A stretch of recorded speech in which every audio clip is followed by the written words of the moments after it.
It's not easy for us busy geotechnical engineers to keep up with industry trends while keeping up with our engineering work. Therefore, it's our goal at the Geotechnical Engineering Podcast to help you do just that. We strive to keep our listeners informed on important industry topics and also to educate you on interesting technical topics and trends in the geotechnical world. In this episode of the Geotechnical Engineering Podcast, I'll be talking with Karen Armfield, PE, a geotechnical engineer and project manager with WSP USA. She has over 20 years experience in the evaluation of foundation and ground improvement solutions. And we're going to be talking about the importance of inspiring the next generation of engineers and how it can benefit your engineering career. I'm your host, Jared Green, and I'm excited to be bringing you another episode of the Geotechnical Engineering Podcast.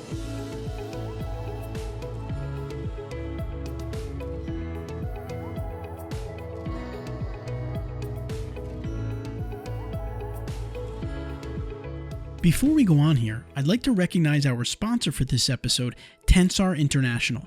Here's a message from Tensar about their award-winning software, Tensar Plus, which is available to you at no cost. Check out Tensar Plus, the award-winning design software for construction professionals to design with geosynthetics and calculate their value on projects. Tensar Plus is simple to use with a powerful engineering system at its core. It leverages our decades of research and experience with soils all over the world, so you can count on your solutions working the first time, even in the most difficult conditions. Whether you're designing a crane pad or need to build a temporary road over muck, the cost, time, and carbon savings can be calculated, making comparison with alternatives simple.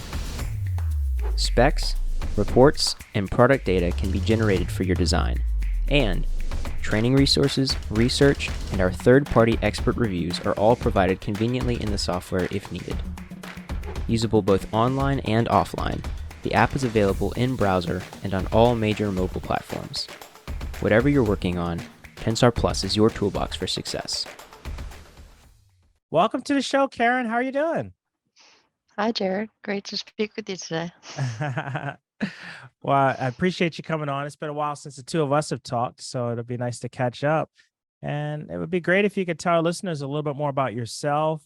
Let's talk about your career journey and, where do you fit in the engineering realm? Well, I started my career at AECOM. I spent about 20 years there. I did try a few smaller firms briefly, but now currently I'm with WSP, and it's a great fit for me. I like it at WSP. I'm a director in the geotech and tunneling group. As you know, most of my work has been in the New York City metro area, mostly on public infrastructure, on marine projects, rail, transit, um, airports, green space. That was one good thing about my career working on all these large projects. I had the opportunity to work on a lot of variety of designs over my career. It always kept my work interesting and constantly learning new things and new approaches to solve problems. Excellent, excellent. One thing I've always liked about what you do is I think it's always been very inspiring to the next generation. So I see that that's something you've been passionate about for some years now. And why would you say it's important for engineers to inspire the next generation of engineers? I feel like it's a really rewarding career. When you ask students what do you want to do when you grow up, all the students who doctor, lawyer, this, that, magician. But nobody really, well, some, but not too many would say they want to be an engineer. So I feel like it's important to reach out to students at all levels, middle school, high school, college, help them see that engineering is a great opportunity, draw these young students into the career, show them that it could be like a diverse, fulfilling career for them. Even students that are already in engineering, they often don't know the breadth of the career paths that they could be taking in civil engineering. So taking that opportunity for us to reach out and help guide these students is very important for us engineers. Oh, that's great. I mean, there's so much opportunity for engineers. We talk about civil engineers and geotechnical engineers. Think about all the infrastructure. It's like we need more engineers. So this is good what you're doing there. Always a lot of endless, there's always problems to solve on all infrastructure, right? Exactly, exactly. Especially when you have infrastructure in place that's being refurbished or renewed, and it's just there's just we don't have enough engineers. So you're attacking the problem in the right place. And I know you've been running the ASCE Metropolitan Section Middle School Engineering Mentoring Program, the Future City competition for I believe over 20 years. Tell us a little bit more about the program. How is it helping students in schools and also in underserved communities? Well, yeah, I've been involved with Future City basically since my first year out of school when I was in Mm. the ASC Young Member Group. And it's a good program. I really enjoy working with the students and teachers for that program. We match the kids up with an engineer mentor. We get volunteers from all around the city. And the students are working on designing a city of the future, but trying to incorporate engineering and technology into their city and having the opportunity to work with the engineer mentor, especially for underserved students, it helps give them a career model and, you know, lets them see different opportunities that are available to them in our industry. And even if they don't become engineers, they learn about the importance of STEM fields and technology in making a successful city. That's great. There's a lot that happens behind the scenes, and they're getting exposed to that really early. So this is middle school. So it's at sixth, seventh, and eighth graders, or Yeah, sixth, seventh, and eighth graders. We Mhm. have usually around 20 or 30 schools participate, usually in all five boroughs, even some on Long Island. Okay. And uh, the one of the thing I think that's important to the students is they get to get together on competition day, talk with the other students from around the city, exchange ideas. They get to present their city to a panel of judges and try to demonstrate all of the ideas that they spent researching all fall. And I feel like the students, when they're giving their ideas, they're so proud of all the ideas that they came out with. It's really great to see all their ideas. Oh, that's wonderful. I mean, the reality is that at middle school to have that kind of opportunity, that's something that they're never going to forget. So that's really awesome. That's really awesome.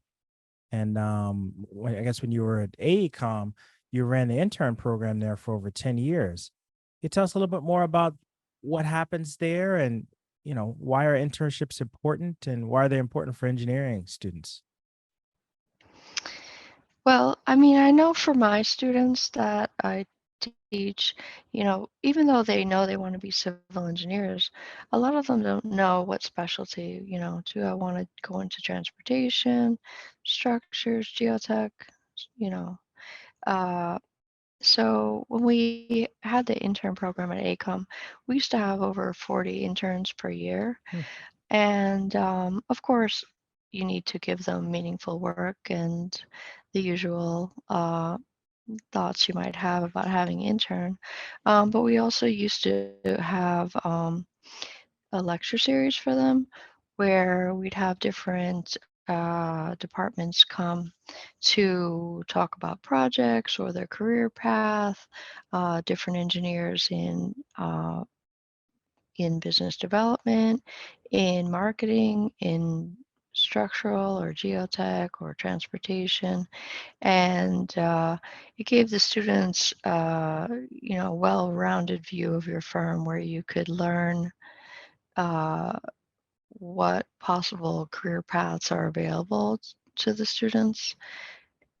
And we also try to always set up construction visits or different, I don't know if you want to say field trips, but get them out to the site, see the actual construction going on, give them the extra insight into you know where their future role might be. That's great. That's great. And training and development is important as an intern. And then, it also plays a big role when you're growing your engineering career. Can you talk a little bit more about the training techniques you may have used when you're training your junior staff or entry level staff? Like, how are you getting them up to speed of what they have to do? Well, as a geotech, you spend a lot of your first few years in the field, which is, of course, most important part of your career when you're Yeah. learning. You get to touch all the soil and figure out what's going on.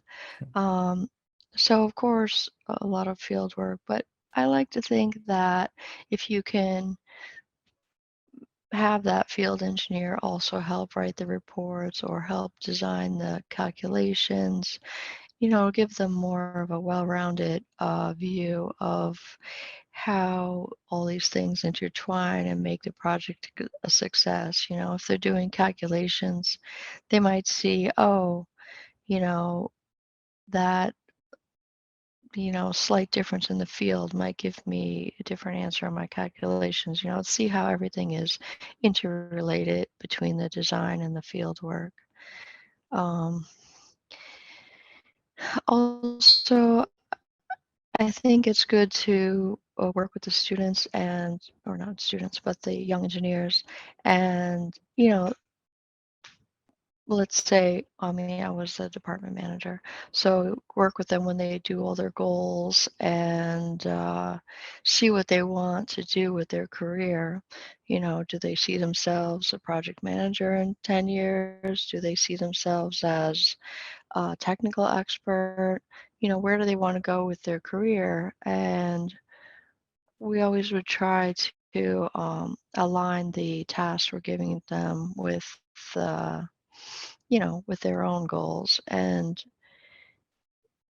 when the person feels that they're moving toward their goals, they're going to be more enthusiastic about their work, more involved in the company. Yeah, that's so important. Getting that alignment. What are their expectations and what are your expectations? And hoping there's some type of alignment. And I think that's really important. A lot of times people are wondering, Yeah. how can I advance my career? That's like a big question that a lot of folks have.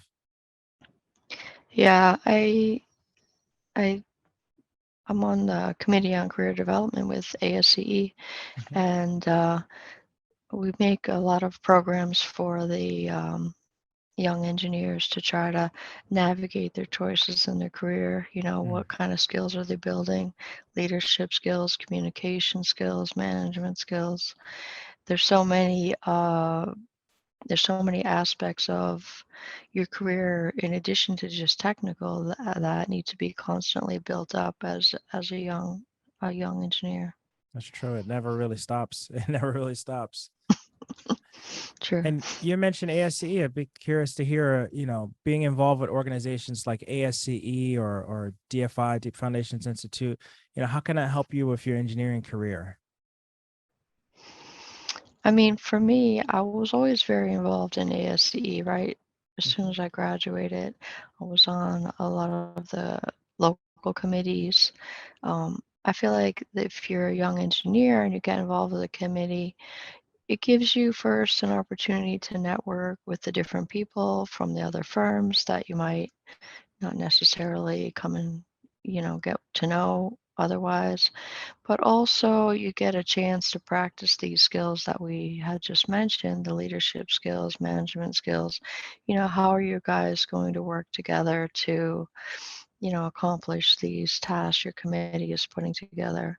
Also, especially if you get involved with technical committees, You could be doing research, learning about new projects, new technology that's out there that maybe you can bring back to your office and use on some of your projects. Yeah. Yeah, no, it's great. What do you think the future holds for engineers? I know we don't have a crystal ball, but you're seeing a lot. What do you think's on the horizon for us? I think the future demand for engineers will continue to grow. I mean, there's always new challenges in society. Look at all of the resiliency projects in the city or all the advance toward green energy and water shortages. There will always be problems that engineers need to solve. I think the future engineer is going to have to, uh, of course, learn new technology, learn new things about, software, programming, robotics, all of these things. But really, it comes down to, your ability to solve problems and look at these challenges that society face and how you're going to help resolve them. Okay. Yeah, no, I could definitely see that. Yeah, I think it's a bright future. Looking forward to it. And what before we take our break, what's the final piece of advice you'd like to give some of our, especially our younger listeners out there? Um, I think my best advice would be to tell the young people that, you're constantly building your reputation, your own personal brand. What are you doing in your projects to build new skills, to build your soft skills, your technical skills? Every project, you need to work the opportunity to, become a better and better expert in your field. When a project comes out and the PMs put together the team, you want that PM to say, oh, I need him or her on my team because she is the best in her field. So they should be working toward building these skills to always be like a valuable member of the project teams. Excellent, excellent. All right, well, thank you so much. So with that, we are going to take our break, and we'll be back with our career factor safety end segment. Stick around.